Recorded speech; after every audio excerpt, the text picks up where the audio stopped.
Satan was once one of the highest angelic powers, and he is now a defeated enemy. And there's a lot of myths that surround his story, which we will examine on this episode of Ancient Egypt and the Bible.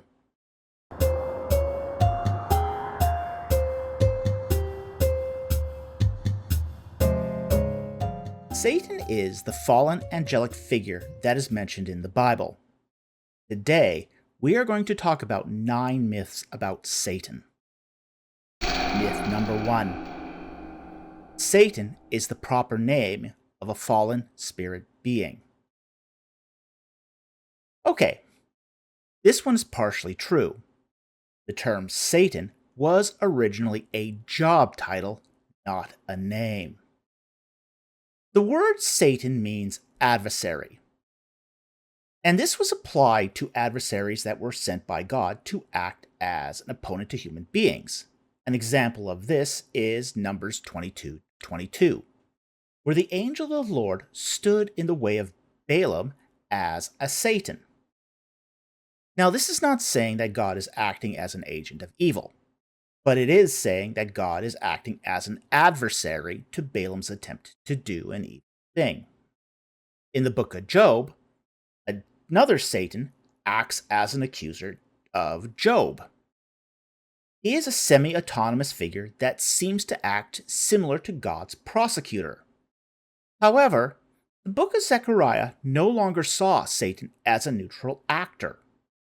Satan is rebuked by the Lord when he accuses Joshua, the high priest, Zechariah 3:1-2.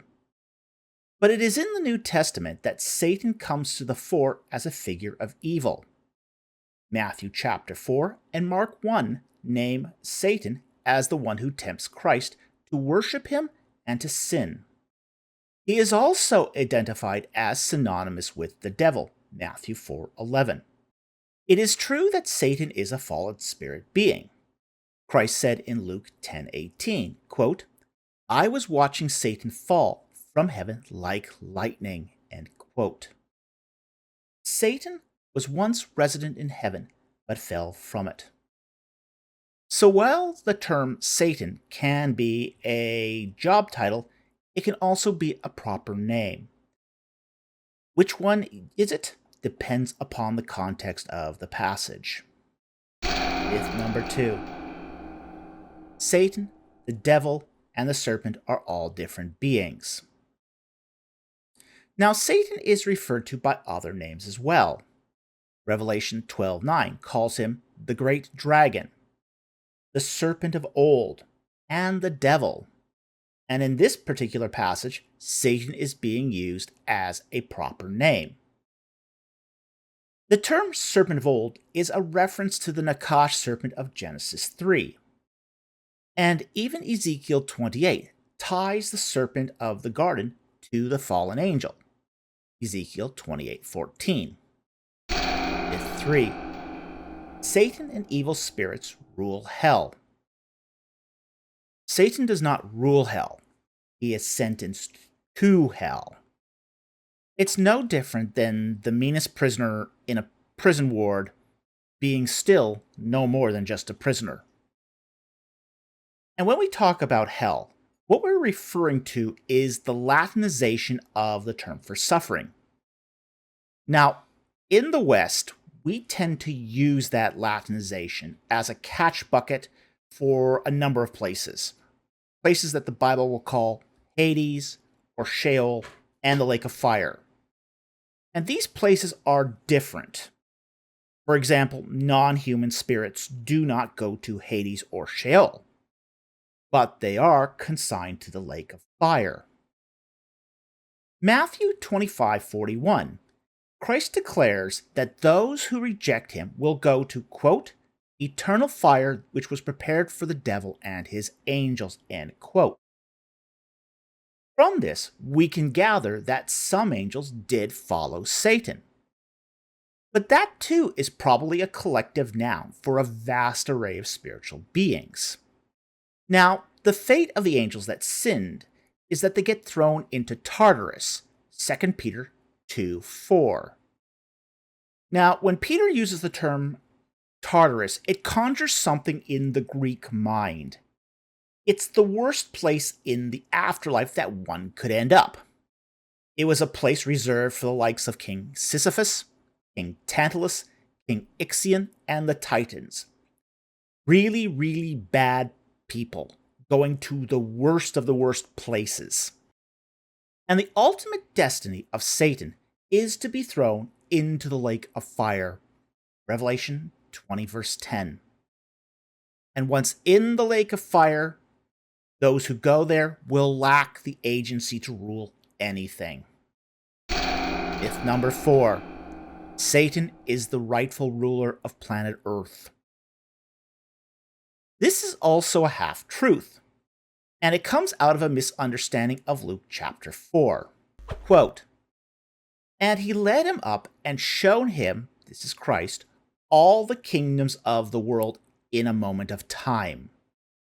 And the devil said to him, I will give you all this domain and its glory, for it has been handed over to me, and I give it to whomever I wish. Therefore, if you worship before me, it shall be yours." Quote. Now, the translation "handed over" has a connotation in the English that dominion was given directly to the devil. But the word also means to deliver or serve up. So why does this nuance matter? The reason it matters is because the fall created a separation between God and man, God and the world, sacred and profane space.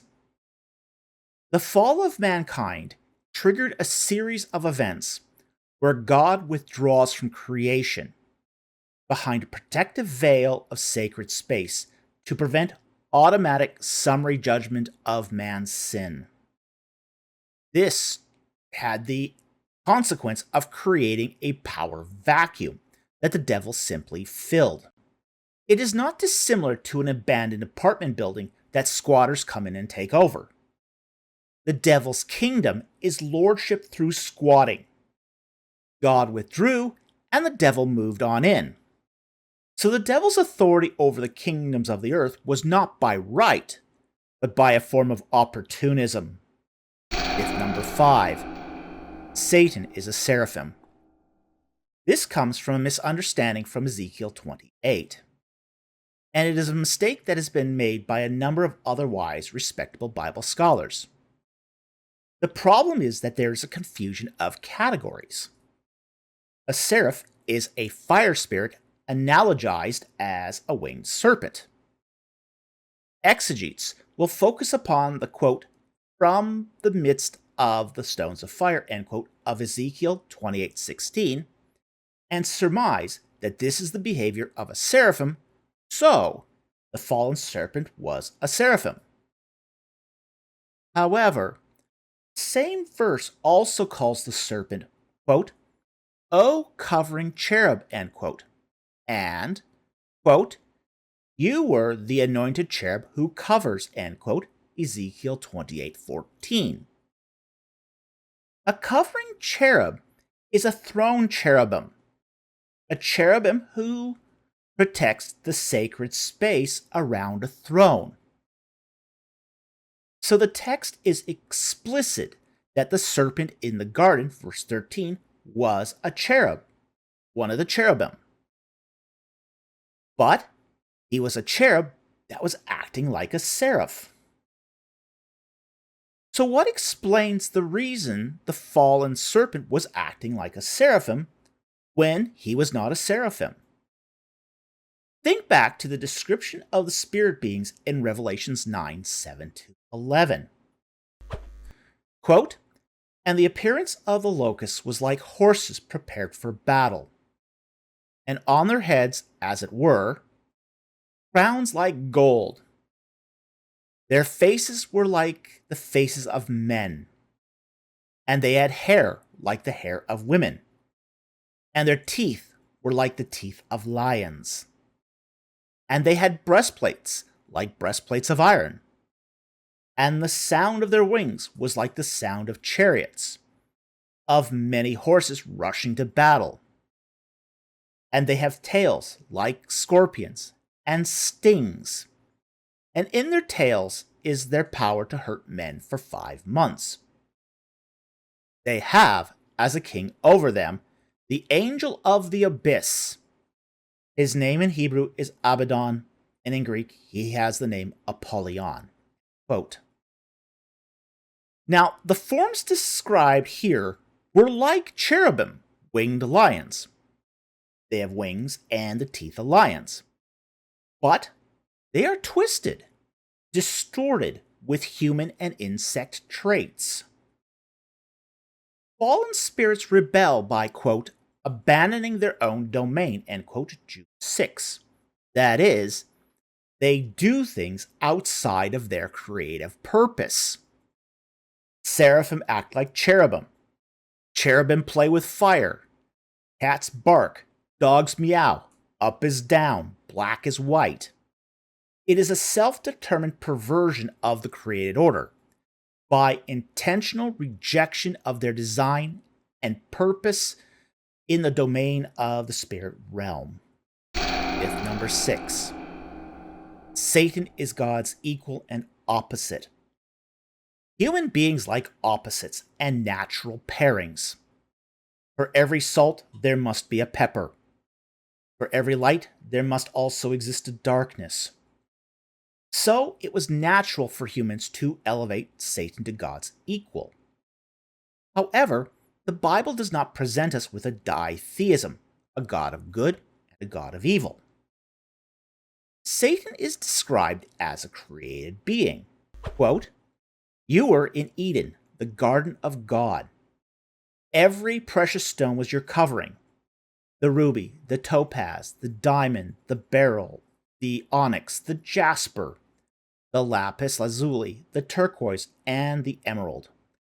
And the gold, the workmanship of your settings and sockets, was in you. On the day you were created, they were prepared. Quote, because he is a cherubim created by God, Satan lacks the power and abilities of his creator. So when the devil fought against the archangel Michael in the rebellion of heaven, the devil was defeated, not by God, but by another angel, one of his peers. So he is in no way the equal and opposite to God. Myth number 7. Satan is everywhere, knows everything, and is always watching. Okay, as already noted, cherubim are spirit beings. And any spirit that is not God can only be at one place at one time. They're finite beings. That means they are limited and can be resisted by the efforts of other spirit beings, per Daniel 10:13. But they can overcome some of these limitations by hunting in packs, Luke 11:26. So by ganging up, they can give the appearance of being in more than one place at one time, when there's really just two of them stalking you down. That's not to say that they're always there stalking you down, but it does say that if they wanted to overcome that limitation, that's how they would do it. It's not that they're so powerful, it's that they resort to teamwork. Myth number 8. You can sell your soul to Satan. Satan is a defeated enemy. Powerful, deceitful, but defeated. This myth comes out of the fantasy of films and literature.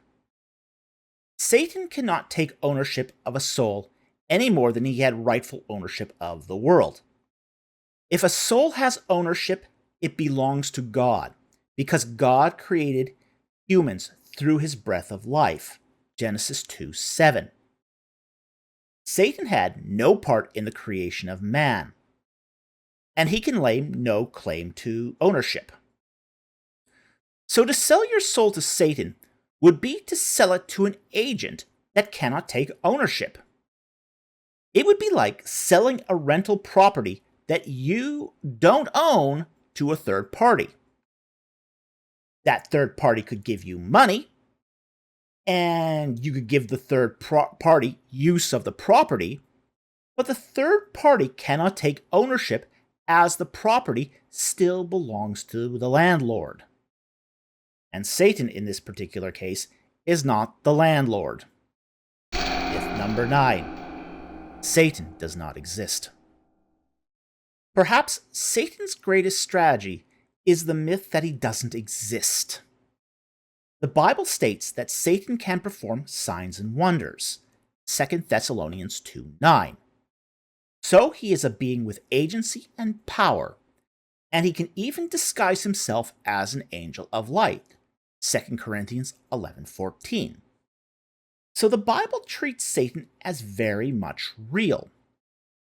Moreover, it is a lot easier to logically show the existence of Satan using modal logic than it is the existence of God, because we're dealing with a job description and avoiding the issue of superlative attributes, for example, omniscience.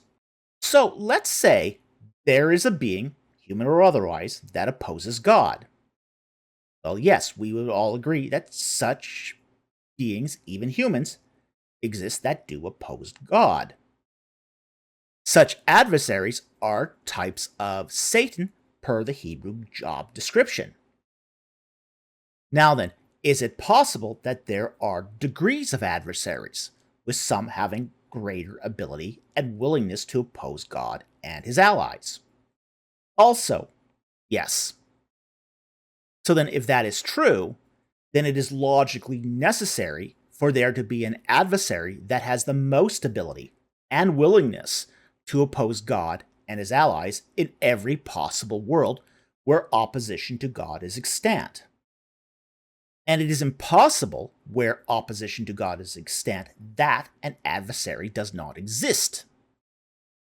Therefore, it is a necessary consequence that a highest possible adversary, a Satan, exists for every possible world where opposition to God is extant. Now, this does not mean that the Satan of modal logic is the same Satan found in the Bible, since that would likely be an equivocation fallacy.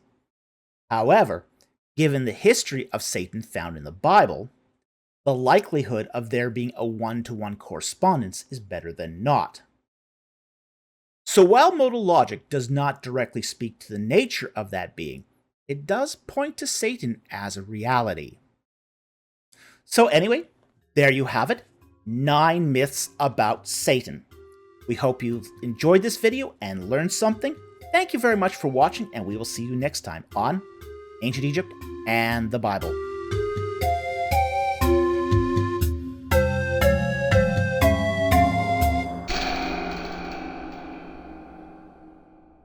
It is the worst place in the afterlife one could end up.